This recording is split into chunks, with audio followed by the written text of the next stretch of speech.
We make building easy for our clients, organising all the preliminaries, design. And today we've got a raffle where people can win amazing prizes. So come down, have a chat, maybe have a drink with us, and we'll see you at the Halloween event.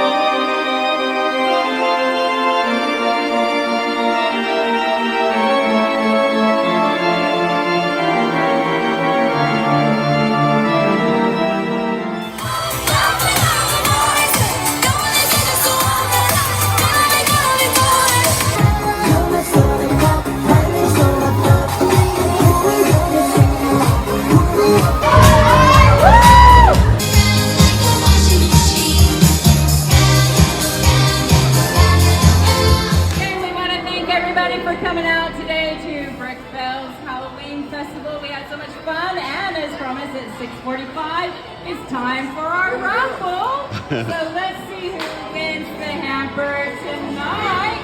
We have Mia here drawing the name. Let's see who the lucky winner is. And the winner is Crystal Alsa. Woo!